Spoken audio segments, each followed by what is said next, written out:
Hi, I'm Walt Koenig, and I'm President and CEO of the San Angelo Chamber of Commerce. We want to warmly welcome you to our wonderful community of San Angelo. We're here today at the Visitor Center, and I hope you can get over here and visit us and check out the sites. And to tell you more about that, I'd like to introduce Diane Bays, our Vice President for the Convention Visitors Bureau. Thanks so much, Walt.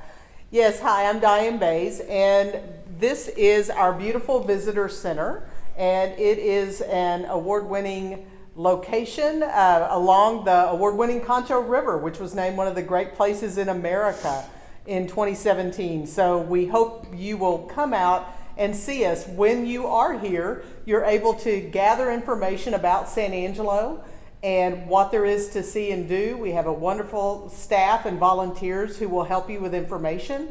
And if you want to explore even further the great state of Texas, we also have regional and state brochures available for you to take with you and go along with you on your road trip. One of the things we would also encourage you to do is to go to discoversanangelo.com, and you can find all of our information there. Or you can follow us on Facebook, Twitter, Pinterest, Instagram, YouTube, wherever you want to find us. That's where we're going to be for you, depending on what social media you enjoy. And you will find events and activities and things to see and do and restaurants, all of those things available to you. Now, normally you would be able to get on a bus and take off and see the different places that you're going to see in video today, but if not for sponsors, you wouldn't have that opportunity. So the tour normally is sponsored by Shannon Health. They have a long-standing history here in the Concho Valley. They were established in 1932 by John and Margaret Shannon, a ranching couple who left their entire state to fund a hospital to care for the people of this region. Today, Shannon has grown to more than 20 locations with almost 300 medical providers. You will receive, when you do this tour in person, information when you board the trolley that we will have available for you. They have volunteer and employment opportunities at Shannon, and if you have a spouse or family member interested, you can just reach out to them. So we want to give a big shout out to Shannon and thank them for helping us out. So with no further ado, you will get to see the best dressed person in the city of San Angelo, Madam Sunshine, who will serve as your tour guide today. Greetings, everyone. We're awfully glad that you're in San Angelo. You know, we started with the military establishment. That's how we came about in 1867. And that's why that I am dressed the way that I am this morning, to represent that beginnings here of San Angelo. We started with military, and we still have a love affair with you. We are still glad that you are in our community. We welcome you. We want you to jump in and do life with us. We have lots of things to offer you, and just be a part of it. Come join in. We want you to. Don't be surprised especially if you're in uniform, if you're out and about, if you go to pay out, someone's already paid for your hamburger. That will not be uncommon at all. Or for someone to stop by your table and say, thank you for your service. You may pick up that occasionally somewhere else that you're situated, but you will not find it any more heartfelt than you will here in San Angelo. We mean it. We love you. We welcome you. We're glad that you're here. Now, back to this beautiful visitor center that we have. When they began to build this, they wanted for it to be representative of our area. So a lot of the things that they used to construct it with were found here locally. We have the limestone over here that there's a local quarry that they used. And how many of you have ever had mesquite barbecue? Probably most of you. So you're familiar with the mesquite, but have you ever seen a mesquite tree? Not the prettiest thing you've ever seen. Across over here we have a tree that's got about 4 or 5 different trunks. That's a mesquite tree. Back in the early days when we were first founded, this was pretty much a grassland, prairie land, maybe knee-high grass. But over time, as the cattle drives came from South Texas and Mexico up this way, the cattle more or less planted those for us. And so now we would have to say this is probably our native tree. They're everywhere. You'll see them all over town. So you will know what that is. The mesquites have a long bean on them, and that's where the cattle would eat those and then plant them for us as they came along the road. We also have the beautiful river here, as Diane mentioned. So you want to take advantage of the river walk down there. You can pick up the trail that goes all the way across town. You can pick it up not too far from the north gate of Goodfellow. You go down Bell Street to that convenience store. You can pick it up right there.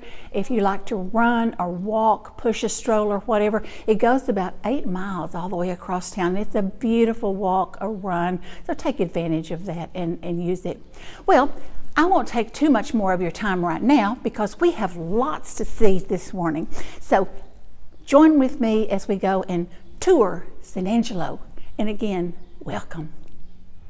We are here at beautiful Fort Concho, a National Historic Landmark in our beautiful West Texas morning. And it is my pleasure to introduce to you Rocio, who is one of the employees here, and she's going to tell you all about Fort Concho. Rocio? Hi, welcome to Fort Concho. Fort Concho is the reason why San Angelo exists today. So it was founded in December of 1867, and this was during the Reconstruction period after the Civil War when the U.S. Army came back to Texas, and they actually reestablished a fort just north of here called Fort Chadbourne. Quickly they realized that that fort wasn't going to have a sufficient supply of water for the troops, and so they started to look for another location to build the site. And they chose this location because it was strategically placed by the rivers. So just north of us we have one of the Concho rivers, and then to the south of us we have another one, and the fort is kind of nestled right in between both of those where those rivers meet. So to give you a quick layout of the fort, to the south here we have what we call officers row. We had 10 officers' quarters that housed the officers and their families. Today we only have 9 of them, and officers' quarters number 5 is in ruins. To the east of us over here we have what we call administrative row. The building in the center is the headquarters, and that building was constructed in 1876, and it's the most original building that we have. Opposite us behind the trees we have the biggest building here on the site, which is the hospital, and then the oldest buildings here in San Angelo are actually here at the fort as well, and those are both the commissary and quartermaster buildings, which are all the way to the far end on this dirt path. Now in front of me is what we have barracks row. This is where the enlisted men lived, and there were 6 barracks, and if you notice here, barracks number 1 and barracks 2, they finished the construction in 1867, and barracks number 1 is where we actually have our visitor center. So when you come visit the site, this is the first building that you go into. So we're going to go inside and we're going to check out one of the exhibits that we have, and it's currently housing a really new collection here at the fort. The small exhibit space here in barracks number 1, and it's currently housing the Douglas McChristian collection. Douglas McChristian was a historian. His career was a 35-year career in the National Park Service. Most importantly, he was a collector. So over his career, he assembled this priceless collection, which is over 1,700 pieces of original uniforms, equipment, documents, photographs. And unfortunately, Doug passed away, but before he did, he arranged for Fort Concho to inherit his collection. And everything that is on display right now are all of the one-of-a-kind pieces of the collection. So a lot of these objects, because he was a historian and a researcher, these objects also have provenance, which means that they have the story of the individuals that use these pieces, not just the object itself, which is important, but having the story behind it as well makes it that much more precious and important. So we do thematic rotations. Eventually we are going to have an exhibit that's dedicated to the frontier soldier and use these pieces to kind of tell the story of soldiers' experience out west. And that will be coming here in the next couple of years that we're trying to do that. So I encourage you guys to come visit Fort Concho. You can follow us on our social medias or our website, which is fortconcho.com, and we hope to see you soon. Isn't Fort Concho wonderful? I'm so glad we stopped by here. I do want you to take advantage and be aware that there's activities here all throughout the year. There's all kinds of events to take part in, and there's things for you to come and see and do for families. And probably the signature event would be Christmas at Old Fort Concho. So go ahead and mark your calendar now for the first weekend in December. The whole parade ground that you saw this morning that looks a little bit sleepy will come alive, I promise you, with tents and buffalo soldiers and Johnny Rebs and the Yanks and everybody and the cannons firing. Plenty of Christmas shopping, lots to see, do, eat, and occasional gunfight. Also volunteers. The fort, as many of the other nonprofits in the community, rely heavily on good volunteers, and boy do we get some from Goodfellow. So please stop by. There's other activities that you can get involved in also that tie right in with military action. It just take you back 100 years or so. But please come by, please volunteer. Again, we want you to join in and do life with us. Fort Concho. Welcome to Santa Fe Depot, which was originally home to the Kansas City, Mexico, and Orient Railway. The depot here was built in 1910, and it is a brick building, and at that time it was about the only brick railroad depot going. So, and it was also, I think, about the second largest building in San Angelo, so it was something of an icon. So we are glad that we still have it preserved for us and for visitors today. Here in the main lobby, a few years ago they began doing some cleaning up to showcase actually what we had, and when they began to clean up the floor down here, after much ado, they realized that we had the original tile flooring. You look at the tiles and you think you go to Home Depot or Lowe's or somewhere today and you want to do some tiling, and you can buy tiling in sheets. Not so with this floor. These tiles were laid individual. So can you imagine your poor knees, your poor back by the time they got this beautiful floor laid? So quite a treasure in itself. Over here you have two entrances to waiting rooms. The one over here was the smoker's lounge. Of course, at that time that was very prevalent, and most of the gentlemen did use tobacco products, whether they smoked or chewed or spit or whatever they happened to do, and so they had a place over there to do it. The room over this way was the ladies' waiting room, so that the ladies and the children would have their own quiet, nice, cleaner place to wait for the train without having to be in there with the gentleman doing whatever it was those fellas like to do. Yeah.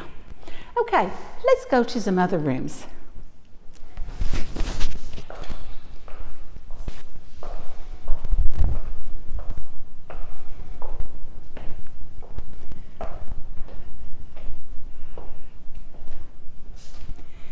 Here we have dear Jake.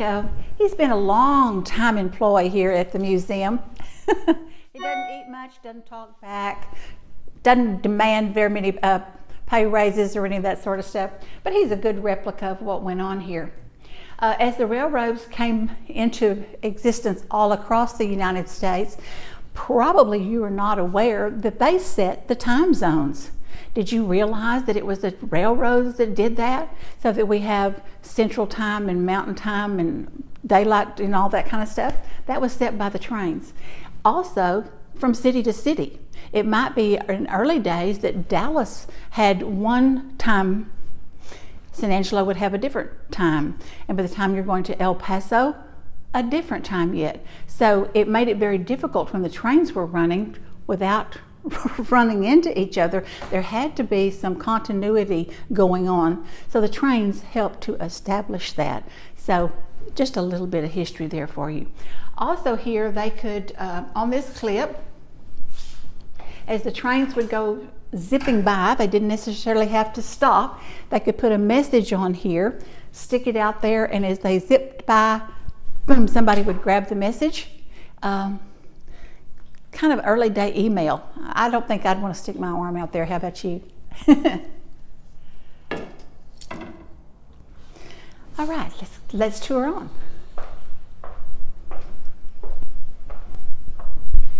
Nice big safe for all that money.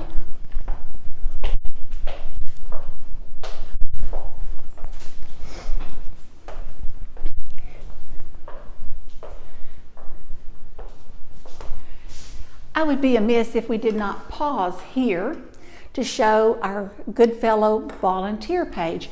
We mentioned about volunteers at Fort Concho, but we also use and need volunteers here at the train depot. Upstairs, which we probably will not be able to do on the video, is home to a lot of things that will take you back to your childhood. Do you remember maybe even your dad getting that Lionel train that went round and round and round the Christmas tree? Oh, how delightful, how fun. They got a zillion of them up there. Fancy ones, all kinds of buildings, little towns, lots of pictures, lots of memorabilia. You'll want to drop by and take a look. If you want to volunteer, we would love to add your mug right here to our display. This is better than the one down at the post office, don't you think, where you're wanted? Yeah, come on by.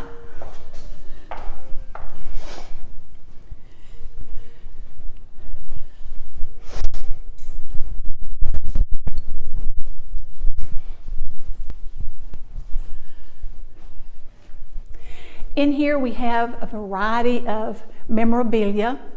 For those of us that remember getting to ride on trains when service was absolute king and they had the best food in the world and they served it as over here on this fine china, everything was first class, very formal.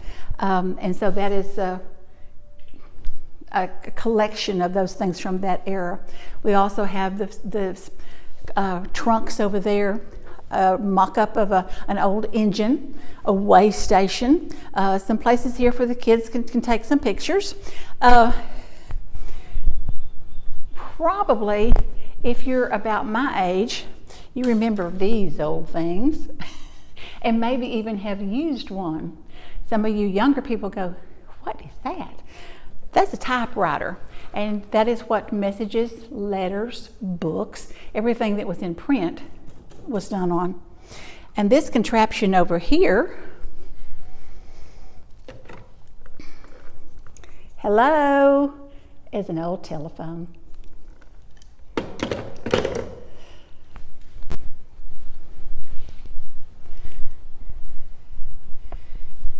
Some of you guys like tools. Look at the size of that wrench, the size of this mallet. Can you imagine in this heat out here in the wilds of Texas at that time, laying that track? What a hot and arduous job that would be. My goodness. Here we have our conductors. Our milk cans. And other memorabilia as you go around with caps and all that kind of stuff. Lots to see and do at the Santa Fe Railroad Museum. Come see us. We have now arrived on Concho Avenue. Avenue, so named because when the town was built, it was wider than all of the other streets. It was made that way so that the wagons could turn around in the middle of the street without having to worry about running into too many people. This was the first block of the little town of San Angelo when it was formed about 3 or 4 years after Fort Concho was established that we just saw earlier. It was home to a wild bunch. And this one particular block that we refer to as Block 1 was home to 13 dance halls, brothels, and saloons. Whew, talk about a rough place. This was it. If the soldiers didn't have business over here, a lot of people would just say, best be avoided. Yeah. When the town was established, Bart DeWitt had about 300 acres, and he named the little town Santa Angela after his wife. Dear thing had departed, she passed away, and so he named it Santa Angela. Her name was Angela after her, and so for a long time that was what our moniker became. Keeping in mind now about how rough and ready this little town was, it wasn't really working out very well for Bart, so he went to a guy by the name of Joe Levy, and he said, Joe, I see you got a wagon load of whiskey over there. I will trade you my town for that wagon load of whiskey. Joe said, no doings. My whiskey is worth a whole lot more than your old town. Didn't trade him at all. So Bart was stuck with us. I hope by today's standards he would be pleased with his legacy, because we have certainly outgrown that. You know, around that time too, the average whiskey consumption was 19.5 gallons per capita per year.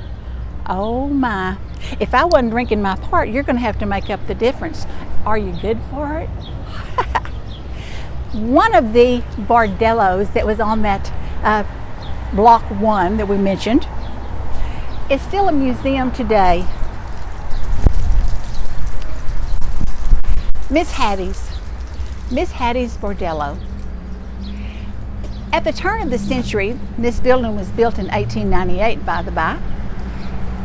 The building here that we'll be going into in just a few minutes was one of those saloons, and it was owned and operated by the Hattons, and unfortunately they divorced. Now, in our society today, divorce is really way too common, but in that day and time, it was almost unheard of, and her reputation was pretty much washed up. But she was a very good businesswoman, and as such, she opened up a very elite establishment for gentlemen. She had beautiful trappings, and you'll still see a lot of that when you come to visit. The original pressed tin ceilings, rugs, all the fine things of life up there that she had to offer. The bordello was in operation until the boys came home from World War II, and some of the windows on the side are still boarded up as they were by the Rangers when it was closed at that time. So you can come and still tour. It is like a step back in time. You won't find any plastic or anything like that up there. What a hoot. If you have out-of-town company come in, I bet they've never had a chance to tour a bordello museum. You can get your tickets inside Legend Jewelers that we'll be going into in just a second. One of the amazing things about San Angelo is that you think of it as being in the desert out in the middle of nowhere, but we are lucky enough to have some water, and some of the things that we like to showcase to visitors have to do with water. And one of those has to do with our lovely Concho pearls. We are in Legend Jewelers, owned and operated by Mr. Mark Priest, and he is going to tell you all about these beautiful Concho pearls. Mark, take it away. Thank you. The Concho pearl has a tremendous to do with the history of the Concho Valley. In fact, there's the key right there. We call this the Concho Valley. Many areas have a name. We've got the Windy City. You can go to any city throughout the country. We call this the Concho Valley because of the Concho River, evidently, but it's a little bit deeper than that and has everything to do with the heritage of the San Angelo area. We have mussel shells that grow in the rivers and that are found in the Concho Valley. The river itself is actually called the Concho River because of Spanish explorers that came through here in the 1600s. And Native American Indians used the mussel shells for many different purposes, but there was a hidden gem inside. Today we call it the Concho Pearl. The Concho Pearl comes out of the Concho River, which is found in the Concho Valley. To even go deeper, give you an idea, we have Fort Concho. Even the street where the jewelry store is called Concho Avenue. Concho comes from the Latin word conch, meaning shell. So this entire area and the heritage of the area is based upon the shells and pearls that they produce. The pearls are very, very unusual in that they are not white. These pearls exhibit colors, anywhere from a soft, pale, pastel pink, on through just vivid purples and blues and greens even. So that's a huge impact on our area, especially in an area least likely in the world to produce a pearl. They're really special, they're exceedingly rare, there's very few being found. We started mounting up the jewelry with the Concho Pearl back in the 1960s, and we have developed it into a really beautiful line of jewelry backed by a couple of guys locally who go out and hunt the mussel shells. You have to have a license to hunt the mussels. They harvest the shells, find what pearls are inside, and then they bring the pearls into us, and then we create a line of jewelry from it. But it's really the heritage that these pearls have to do with the area, in that so many people who are born and raised here don't realize that the whole origin of the word concho comes from the pearls found around the area. They're absolutely beautiful, and they will stand up against any pearl found anywhere else in the world. which makes it one of the least likely places on Earth, really. We're on the edge of the desert. We don't have all that much water, and those levels vary a whole lot from one year to the next. So this is something that when you're downtown and you're visiting the area, come by and see the Concho Burl, because it has everything to do with the heritage. The pearls will vary from very small pea size or even smaller on through to larger sizes, even very unusual, irregular, some people call them gnarly, but oh my goodness, the colors can be so amazing. Like this one, which really exhibits almost a rainbow of colors off the surface of the pearl. They are few and far between. There's not a lot being found. It affects the water levels that we have here, of course, based on our rainfall. Sometimes we don't get so much, and sometimes the water levels in the rivers and the lakes themselves are down. That makes it a pretty harsh environment for the mussel shells. And all this comes into play in what you see in the jewelry when you come into the store. We've tried to create designs that are practical, long-lasting. As our heritage is over 50 years now with Legend Jewelers, the gentleman who first started setting these pearls in jewelry back in the 1960s was miraculous in how he turned it into a local gem and something that's coveted and protected. We respect the fact that there are laws limiting the fact that the mussel shells can be hunted, and that's a good thing, because that means that we're always going to have some for the future. So we invite you to come by Legend Jewelers and see the Concho Pearl and learn a little bit more about the heritage of the San Angelo area. Aren't those Concho pearls just beautiful? Might be something that you might want to think about adding to your collection as a keepsake and a memento of San Angelo. Just a thought. We're back on the avenue. We're back on Concho Avenue. And let me point out to you, lots of fun shops here. Down the way where the striped awning is, that is home to Miss Hattie's Cafe. Don't confuse it with Miss Hattie's Bordello, obviously very different things, a museum and a restaurant. So we're talking about the restaurant. When Concho Avenue came to being, that building was a bank building. There were other buildings, obviously across the street and whatnot. And legend has it, although they have now been proven, that there was quite a tunnel system that was down here on the avenue and in all parts of San Angelo at that time. There was a tunnel system that went across from the building over across the street over to the bank building. It was possible for a gentleman to access the other pleasures on the street by not having to be seen going or coming from a place like that, by going through the tunnel into the bank building and over to some of the other establishments and then back and out the bank building, as a very respectable man would want to do. Food in Miss Hattie's restaurant is award-winning, very good, check it out. On down the road there by the clock and where the American flags are, that is home to Sassy Fox, a ladies retail shop. Oh, girls, what a fun shop. Lots of fun clothes, lots of shoes, jewelry, shoes, hats, ice cream cones. Did I mention shoes? Yeah, they got it all. It's wonderful. On down the street then in the Turquoise building is a upscale resale shop. You'll find a lot of goodies in there as well. And then on down there we have some other drinking establishments and some other shopping places that you'll want to take advantage of. The tall building over here with the white railing around it is home to Eggemeyer's General Store. And a general store it is indeed. I like to say, if Eggemeyer's doesn't have it, you don't need it. They got everything. They got everything in there. They got homemade fudge, they got wine, they got dishes, they got t-shirts. Oh my, they've got everything. Check it out, you'll want to. Then next to that is home to Jessie Rose Mercantile. Jessie Rose, you may not know, is the largest retail, plus size retail shop in the state of Texas. It's a beautiful store. And say, well, I'm not plus size, but again, they got shoes too, ladies, and jewelry and all kinds of fun things that you might want to get to. All right, I know, guys, enough of the shopping. Let's wind up down here at the Casual Pint. Probably want to be your new home away from home.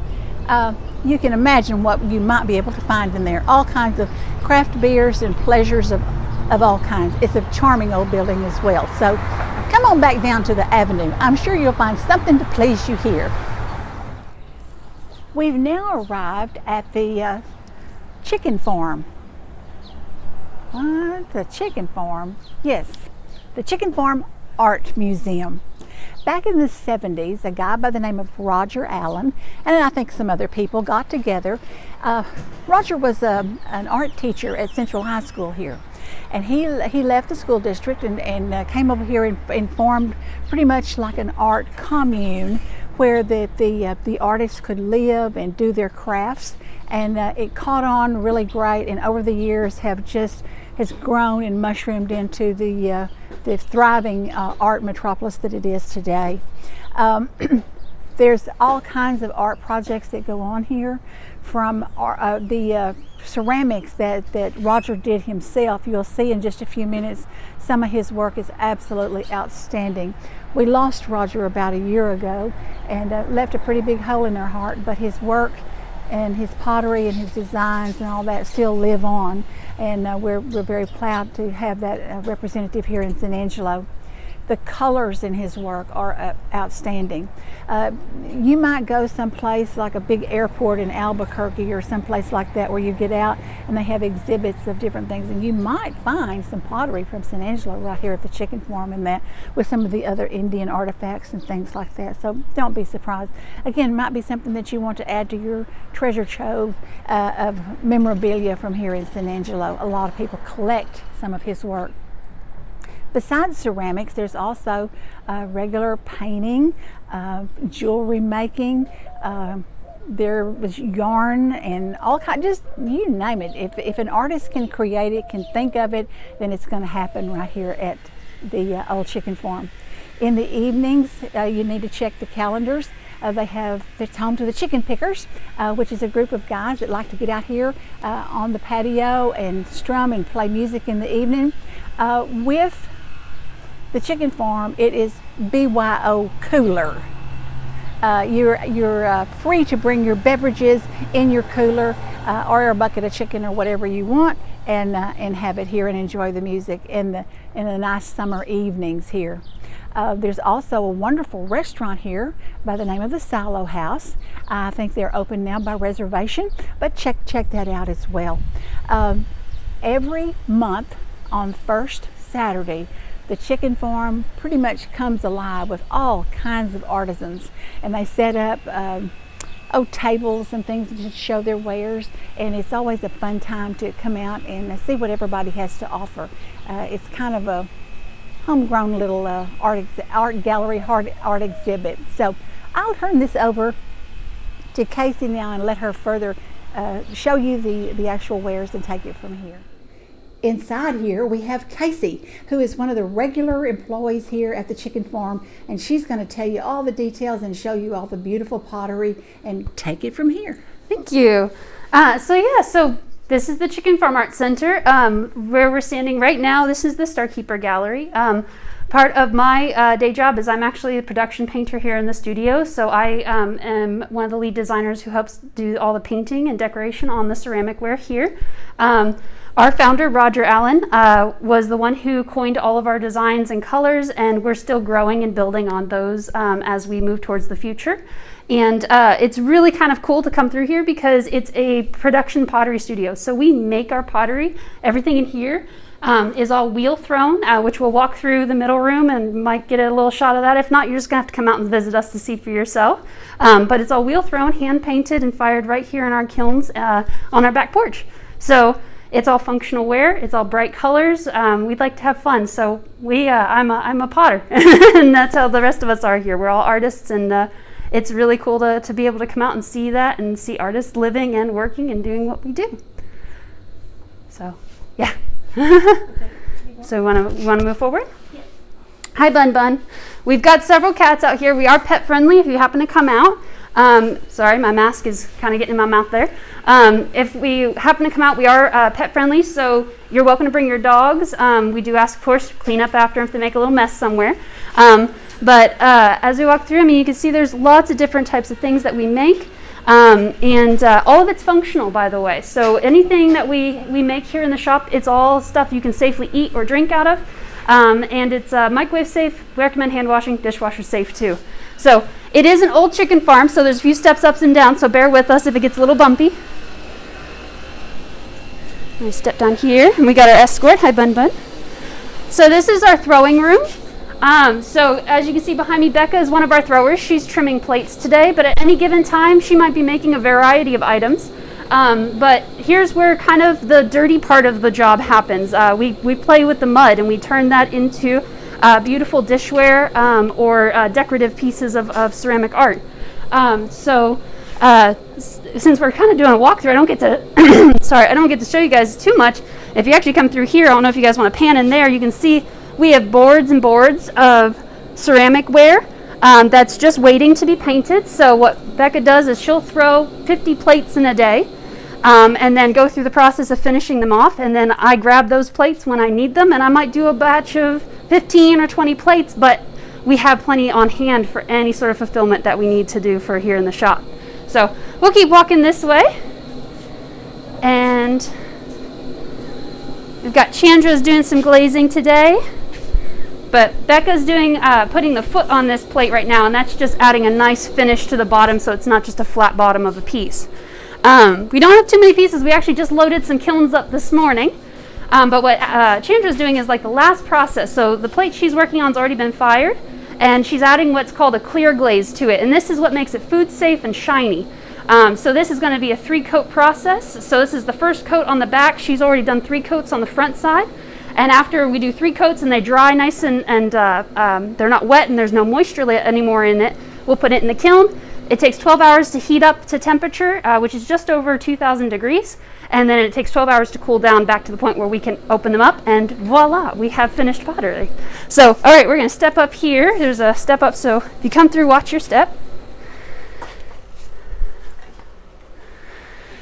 And there's not much happening back here today, but we've been doing some online store shipping, so I've got some packages that are about to head off, but normally that spray booth has pottery and the different colors, so that's where we actually do all of the paint work in this back room for our pottery, all the colors and everything.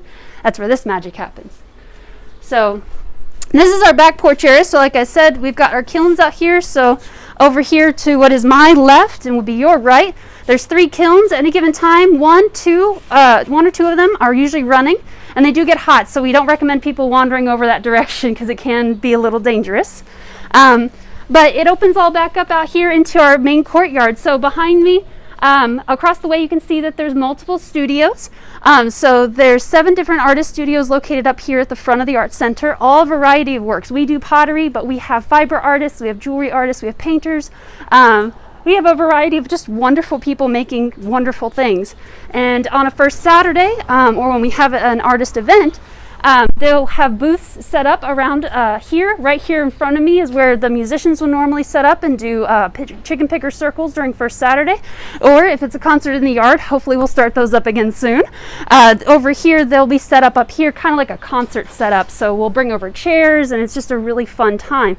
All of our events like that for the general public are free to attend as well. So there's no entry fee, no admission charge. You just come out and you enjoy it. We do try to make all our events family friendly, so you're welcome to come out with people of all ages and enjoy those things. Follow this sidewalk. You'll end up in the back parking lot, and there are more studios that you'll dead end into back there. And along with that back parking lot is the bed and breakfast. We do have the Inn at the Art Center located here at the Chicken Farm Art Center, and you can again follow them on Facebook, or go check out their website, inattheartcenter.com, and see what kind of availability they have. I know that we're starting to reopen all that stuff, so you can always check that out. They do restaurant, and the bed and breakfast offers military discounts and group discounts. So check us out sometime. We now have arrived at Angelo's Civic Theatre. You know, I'm sure our guide will be telling you about this in a minute, but I'll steal just a little bit of his thunder so that I can brag just a little bit. San Angelo has the oldest civic theater in the state of Texas. Way out here in the desert. Who'd think that we had fetching long before those big city people in Dallas and Houston? Yeah, you'll find out a little bit more about that in just a minute. They put on several performances a year, and again, Brent will be telling you all about that. In fact, I'll just turn the program over to him. Our director, Mr. Brent Jenkins, will be taking you on a tour of Angelo Civic Theatre. Enjoy. We hope to see you soon. Hello, and welcome to the Angelo Civic Theatre. I'm standing with one of the little places where you can stop and take a photo. We have a lot of people that gather here and enjoy being with each other and enjoy being at this old theater. So we put this up so that they can take a picture of that time. So welcome. I'm too old for that. Hi, I'm Brent Jenkins. I'm the Artistic Director at the Angelo Civic Theatre. Welcome. And I'm so happy to at least be able to virtually show you kind of a little bit about this theater. During this time right now, we got a lot of renovations going on. So normally I would start this tour in the lobby, but the lobby is getting a little bit of a facelift right now. So I'm going to show you what is normally our vestibule. People pass through here, but they don't really take a look. There was a lot of photos of past productions that we've done, and you know, some of them are very old, and some of them aren't that. They're pretty recent. So anyway, welcome to the Angelo Civic Theatre. As she said, we are the oldest community theater group in the state of Texas. We're very proud of that, and we have been in this building since 1980. But we certainly have been in other locations around the city of San Angelo way past that. So we've gone through the Depression and 2 World Wars, and now we're going through COVID. So we're going to make it through that as well. So let me take you guys inside the theater. We'll talk a little bit about what the Civic Theater does. Come on, here we go. We're walking. So when people come here, this is the vestibule they come through to come into the actual house. This is the house. And these are our seats. As I said, we've got a setup even for you to see. Our house seats 230 capacity. And, you know, I've been happy to say that in our time to doing all of this, we've had musicals that have almost, we've had to seat them out here in the aisles sometimes because they're so excited to be able to see this thing. But this is the Angelo Civic Theatre, and this is the theater where when I first started as a volunteer in 1982, I am now the artistic director of it, and I'll have been the artistic director for 2 years. So if you would like to, let me just back up. The community theater exists because of volunteers. So we only have like a staff of 2. It's me and the technical director, Lance Turner, but we have part-time box office people that work here as well. But everything else, all the actors, all the directors, the people that run the lights and the sound and everything, they're all volunteers, and they're community volunteers, and we couldn't do it without them. So let's go further in, and I'm going to take you up on the stage. Yeah, a lot of people don't get to see this perception of the theater. Let's see if we can make this work. Yeah, there you go. See? I like to take tours up on the actual stage because the people don't get to see it. So we'll look at the house first so you can kind of see the perspective that the actors see when they're performing things here. Okay? Again, excuse our mess because we're trying to do a little house cleaning, a little stuff that we don't have time to normally do when we do actual productions here. But this is what it looks like when you're doing a show at the Angelo Civic Theatre.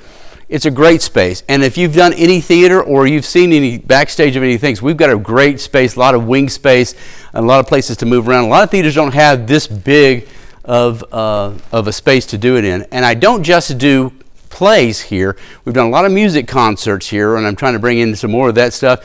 And youth groups, in case you guys want to see this, I think you may have seen it before, is a ghost light, okay? So what a ghost light is basically when you guys aren't here, we have the lights turned off or nobody's working in here, and so we have this so the ghosts can see their way, you know, on the set or on the around. So then, of course, most theaters have a theater ghost. Ours is called Bart. And, you know, things happen unexplainably or sounds go on and we don't know how that happened. So we call him Bart. He's always been very friendly to us, and this is Bart's Ghost Light. The community is the most important part of what Angelo Civic Theatre does, and so I want to invite you to either come see a show or come and help us put on a show. Thank you so much. What a wonderful day that we are out enjoying today in San Angelo. We have now come to the San Angelo State Park, and look, we have some of our native Texans to welcome us. We have our Longhorns, and on the other side we have some some bison. I'm going to turn the program over now to the park superintendent who can tell you all about it, Mr. Jim Cisneros. Jim, take it away. Yes, ma'am. Thank you so much. So first of all, I just want to welcome you to San Angelo State Park. This is where nature and history kind of collide. The park was actually started in 1952 by the Army Corps of Engineers when they built the O.C. Fisher Dam and the O.C. Fisher Reservoir. Parks and Wildlife actually took over the management of the park in 1995, so we've been here for almost 25 years. So the park actually is very unique, and San Angelo is very unique in that we encompass 4 ecoregions. So we have the high plains to the north, we have the hill country to the south, and we have the rolling plains to the east, and then of course we have the Trans-Pecos to the west. And all those kind of come together right here to make a very unique ecological region. We talk about the park and what you can do out here. So we got camping, RV camping, primitive camping. We've got bike riding. We have almost 60 miles worth of trails out here that you can bike ride. We have equestrian trails that you can ride out here. We have things that you can do like fishing and kayaking and boating. But I did say that there was some history out here as well. Well, the biggest part of our history is right here, our longhorn. Our longhorn represent these longhorn are part of the state herd, and they represent the resilience of the Texas herd, of the Texas spirit.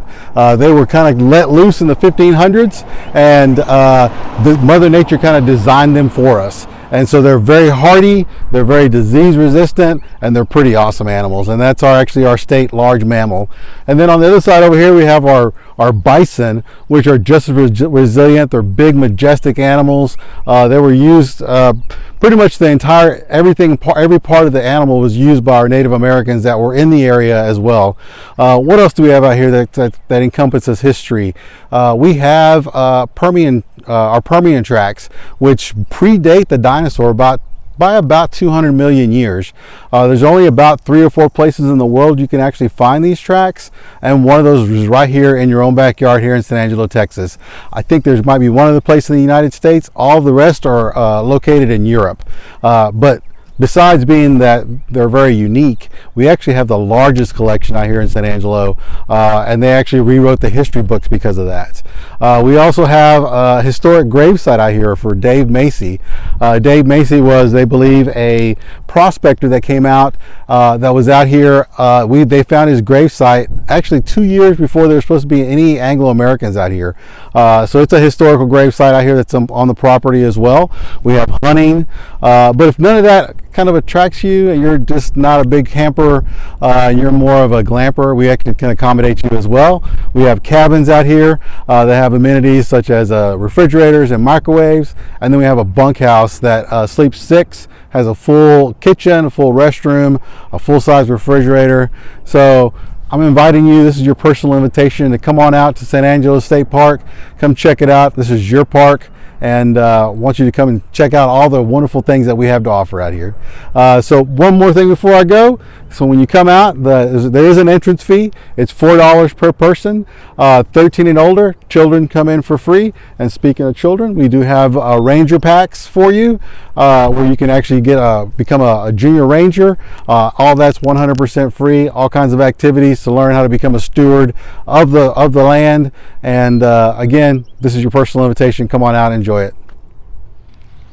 Welcome to the International Water Lily Display here on the edge of downtown San Angelo. The word international, think about what that really does mean. Here on the desert, we have water lilies that exist nowhere else in the world.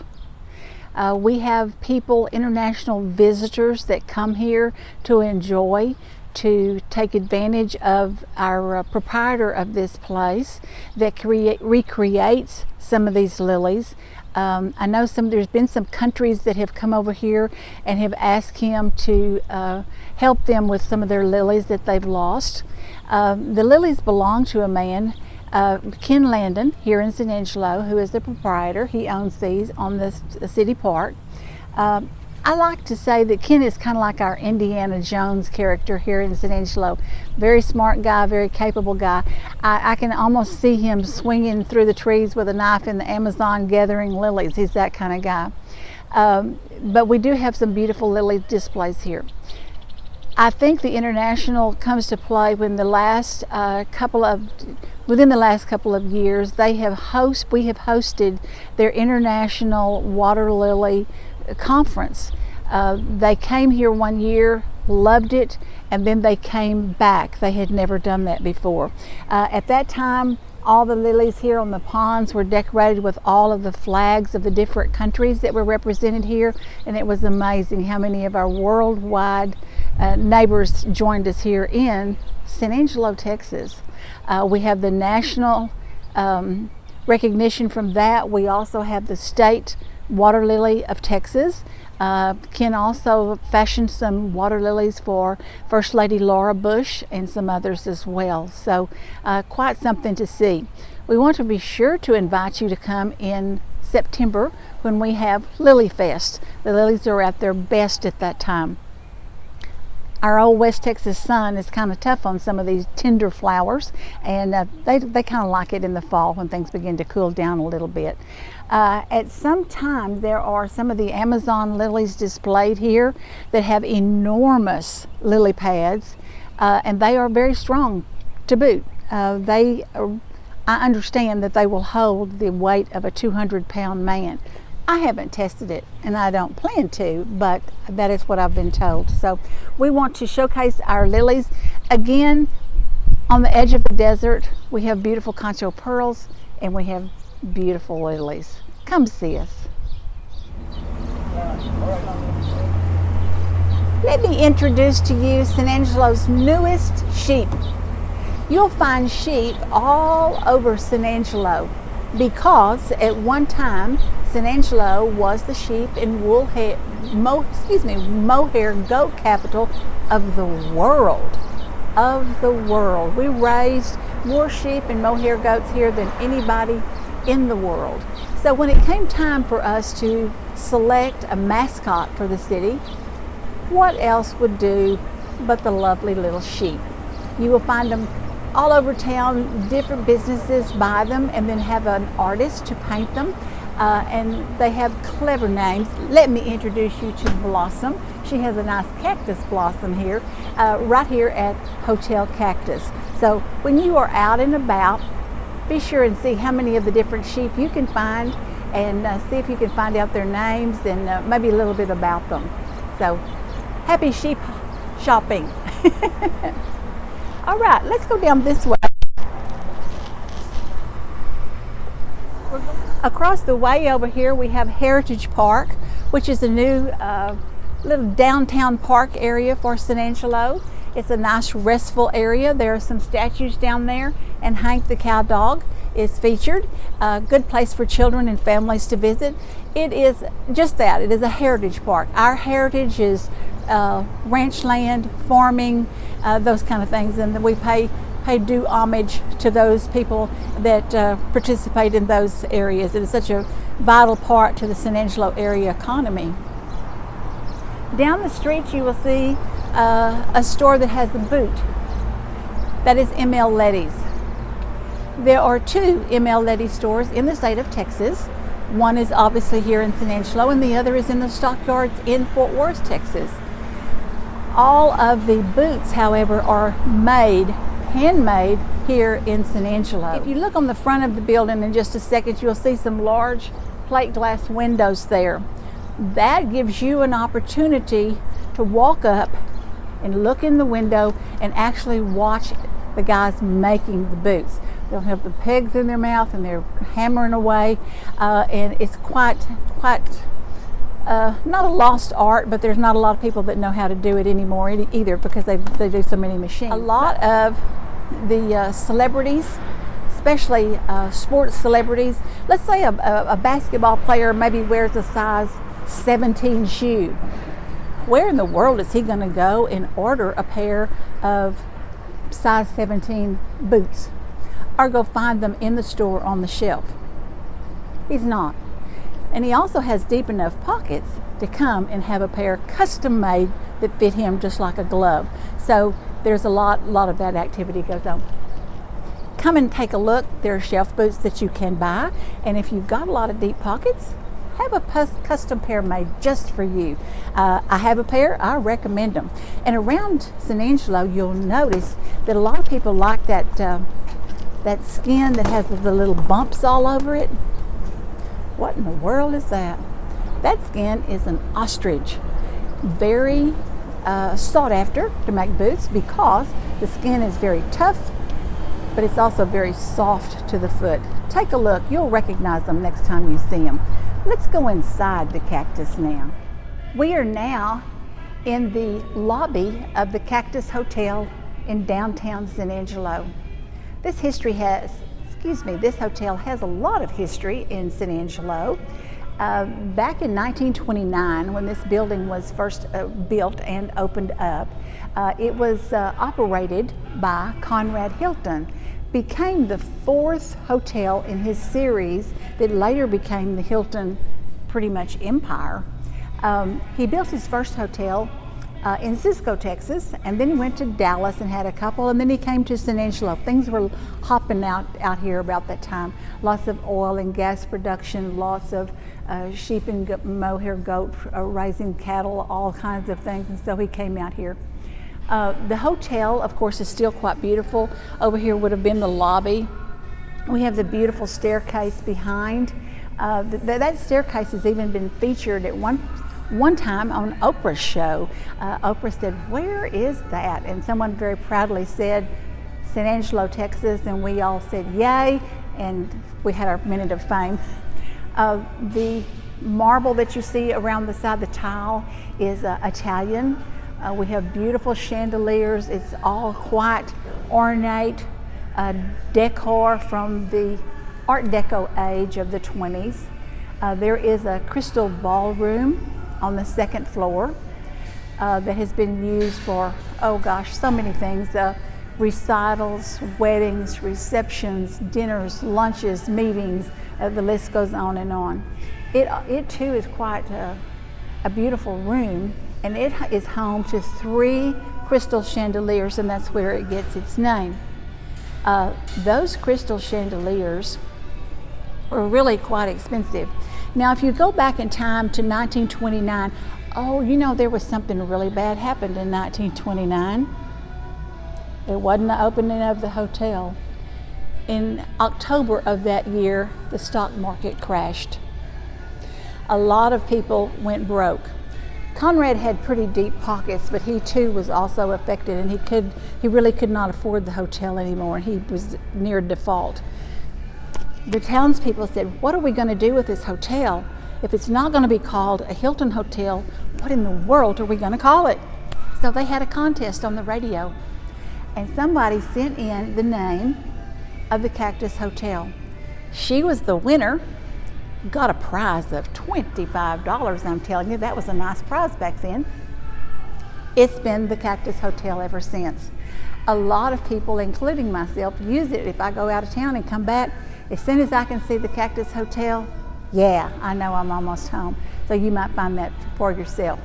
It has 14 stories. No, 13. Some people say 15 because of the basement down there that was used as a speakeasy during Prohibition time. And it's still a bar or two down there. But on the top, if you are here locally and you say, "Well, I wish I could go to the top of the Cactus and look out." Well, if you tune into our local TV channels and you are looking at the news, the weather, and he'll say, "Boy, we've got some clouds coming in back off that way," or "Look how pretty the sky is this evening." You're at the top of the Cactus. That's where the camera is located. So you can see for about 15 miles around in just any direction at the top of the Cactus. Back to 1929. In 1929, the average income per year was about $2,000. You could buy a brand new house for about $7,000. Brand new car sets you back about $450. It's probably going to be black because that was the only color they came in. This building was built for almost $1 million, if you keep those figures in mind. You're making $2,000. This cost $900,000+. But the kicker, the crystal chandeliers that hang in the ballroom upstairs, price tag, $90,000 a piece. Oh my. I don't know about y'all, but that's kind of pricey for a light fixture, even by today's standards. So when you're in San Angelo, I'll be surprised if you're not invited to something here while you're staying, a Christmas party, or it's lots of things go on here. Lots of fundraisers too. But make it a point to come by and check out the Cactus Hotel, downtown San Angelo. We're now on the banks of the beautiful Concho River, downtown San Angelo. Behind me is the San Angelo Museum of Fine Arts. The building was built in 1999 as a co-op between the city of San Angelo and Angelo State University, and it has become quite a showpiece. It is home to the International Ceramics Competition every year, and they have a variety of other things, a lot of traveling exhibits that come through here. Not too long ago, they had some of their artwork that traveled to Washington, D.C. to be displayed in one of the ambassadors' homes, and some of the people from here accompanied that artwork. There's some beautiful things. The museum is constantly changing. Even the building itself is said to be a work of art. Some people think it looks like a wagon. Some people have their own ideas of maybe a saddle. Whatever you think. When it was first built, it had a shiny copper roof on it. Still got that copper roof, but it's not too shiny anymore.